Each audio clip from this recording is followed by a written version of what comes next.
Teman-teman, mari kita lihat cuplikan video di mana ada dugaan bahwa Hakim Andre ini di pengadilan pajak telah melanggar kode etik hakim, teman-teman ya. Mari kita lihat cuplikannya. Sedang mencari Anda keadilan mau yang mulia. minta tolong sama siapa? Anda mau minta keadilan sama siapa? Sama yang mulia. Siapa lagi yang mulia? Oke, berarti Anda tergantung sama siapa? Oh, kami tergantung pada hukum yang mulia. Jangan sewenang-wenang Kalau, dong. kalau Anda tergantung pada hukum berarti tidak masuk ke pengadilan dong. Anda minta aja sama hukum. Nama saya bukan hukum kok. Loh, Anda ini hukum. Anda ini perwakilan hukum yang mulia. Jangan ketawa-tawa Nanti, begitu dong. nanti Anda contempt of court lagi loh. Loh, kok ketang of court? Kayak gitu. Jadi gini yang mulia, apakah sidang ini terbuka atau tidak terbuka untuk umum? Gitu aja deh yang mulia. Oke, jadi hakim ini memang agak rada-rada teman-teman ya. Emang agak rada-rada ini hakim, tapi nggak apa-apa. Ini adalah sidang yang lain dengan hakim yang sama teman-teman ya. Hakim saudara Andre, Andre siapa namanya gue lupa ya.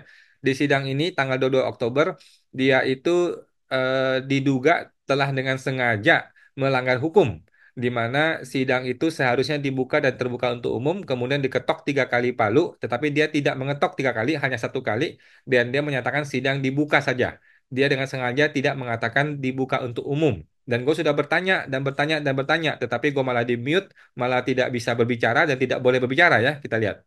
Oke, siap. Selanjutnya pemeriksaan sengketa yang diajukan oleh Supar. Sidang nyatakan dibuka.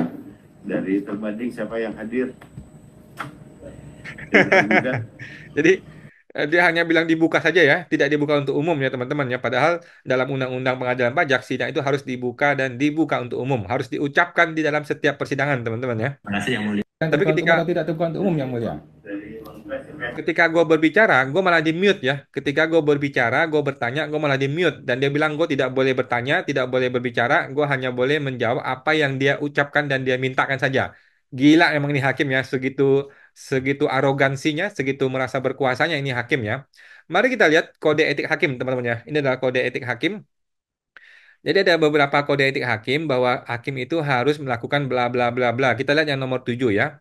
Hakim dilarang bersikap atau mengeluarkan perkataan atau melakukan tindakan lain yang dapat menimbulkan kesan bahwa dia memihak, berprasangka, mengancam, atau menyudutkan para pihak atau kuasanya atau saksi-saksi dan harus pula menerapkan standar perilaku yang sama bagi advokat, penuntut, pegawai pengadilan, atau pihak lain yang tunduk pada arahan dan pengawasan hakim yang bersangkutan. Hakim harus memberikan keadilan kepada semua pihak dan tidak beritikat semata-mata untuk menghukum, teman-teman ya. Nah, sekarang gua serahkan kepada teman-teman semua ya, supaya Anda bisa tahu sendiri, melihat sendiri persidangannya. Silakan dilihat langsung ke persidangannya, teman-teman, supaya Anda tahu bagaimana sih perilaku Hakim Andre ini. Silakan teman-teman berkomentar di dalam video ini, dalam komentar video ini ya. Menurut Anda bagaimana? Apakah Hakim Andre ini telah melanggar kode etik hakim atau dia tidak melanggar kode etik hakim? Utarakan pendapat Anda, utarakan bagaimana perspektif Anda, persepsi Anda, utarakan bagaimana pendapat Anda, teman-teman ya. Ingat, ini negara demokrasi, teman-teman ya. Negara demokrasi, kita berhak untuk berpendapat dan berbicara. Silakan utarakan komentar Anda. Bagaimana menurut teman-teman? Apakah hakim ini adalah hakim yang melanggar kode etik atau tidak melanggar kode etik? Bagaimana penjelasan, bagaimana pendapat Anda? Silakan disampaikan, teman-teman ya. Sampai jumpa lagi, semoga terbantu.